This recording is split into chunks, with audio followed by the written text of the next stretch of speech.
Bismillahirrahmanirrahim. Dear students, Assalamu alaikum. I hope you will be fine. Welcome to our distance learning program.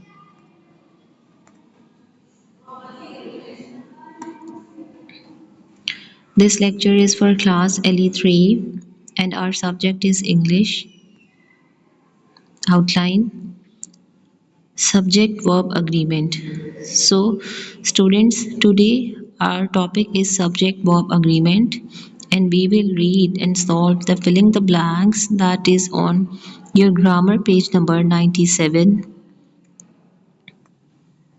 Today we will write filling the blanks on the notebook. In this slide, you can see that there is a picture of filling the blanks that is taken from your grammar page number 97.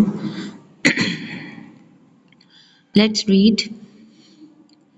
Filling the blanks with appropriate forms of the verb. Choose the word from the given option. First statement is my friends dash gone to France. So dear students, as you know that we use has, have with singular and plural. अब यहाँ पर अगर my friend एक single friend होता तो हम उसके साथ has use करते. As you know there are so many friends. My friends it is plural form. इसके साथ हम have use करेंगे. So I've marked tick on have. My friends have gone to France. Next statement, either a boy or girl is going to win.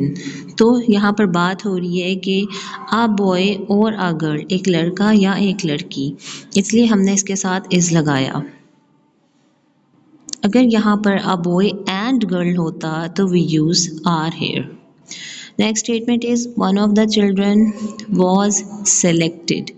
बच्चों में से एक बच्चा select हुआ तो इसके लिए चूंकि एक की बात हो रही है वन की बात हो रही है इसलिए we mark was here. Next statement is oil and water do not mix. Statement number 2 वाला रूल है यहाँ पर और का यूज़ था इसलिए हमने इज़ लगा दिया. अब यहाँ पर स्टेटमेंट नंबर 4 में ऑयल एंड वाटर दोनों को मिक्स किया गया है. दो चीज़ों के बारे में बात की गई है तो चूँकि दो चीज़ें आर कंसिडर्ड प्लूरल तो इसलिए हमने उसमें डू लगा दिया. Oil and water do not mix. He and I were in the same class. वो और मैं दोनों सेम क्लास में थे. आई के साथ भी use were.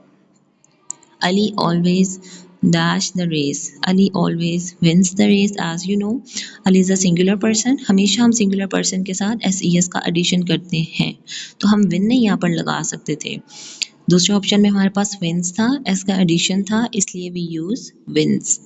Last statement is they dash all tired after the match.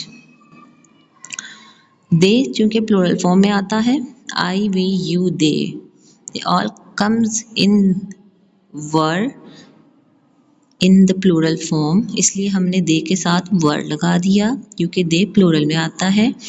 तो जितने भी plural forms होंगे ना आपके वो सारे were में आएंगे. They were all tired after the match. अब यहाँ पर was हम तब यूज़ करते अगर सिंगल पर्सन की बात होती. फॉर एग्जांपल अगर यहाँ पर ही शी इट होता तो दे कम इन सिंगुलर फॉर्म उसके साथ हम was या is का यूज़ करते. तो दे जहाँ पर आता है वहाँ पर हम वर का यूज़ करते हैं. तो डियर स्टूडेंट्स आई होप आपको कॉन्सेप्ट क्लियर हो गया होगा सब्जेक्ट वर्ब अग्रीमेंट का कि सब्जेक्ट जो भी इंसान एक्शन डन करता है एक्शन जिसके ज़रिए डन होता है दैट इज़ आवर सब्जेक्ट और जो काम किया जाता है वो होता है वर्ब. तो इस काम को हमने देखा किस तरह से. यहाँ पर बहुत सारे सब्जेक्ट्स थे और हमने उसके साथ हेल्पिंग वर्ब्स लगाए has, have, is, am, are की फॉर्म में. इसके अलावा कुछ मेन वर्ब्स भी होते हैं बट हमने यहाँ पर सब्जेक्ट और वर्ब का अग्रीमेंट देखा. Agreement again I am revising it कि जहाँ पर भी सिंगुलर फॉर्म होगी वहाँ पर हम इज़ लगाएंगे, वॉज लगाएंगे. जहाँ पर प्लूरल फॉर्म होगी वहाँ पर हम हैव लगाएंगे, वर लगाएंगे, डू लगाएंगे. तो ये हमारा सब्जेक्ट वर्ब का एक अग्रीमेंट था जिसको हमने आज के लेक्चर में डिस्कस किया. I hope it is clear to all of you. Your home assignment is that you have to learn and write on your notebook. Fill in the blanks that we discussed today in the lecture. Thank you.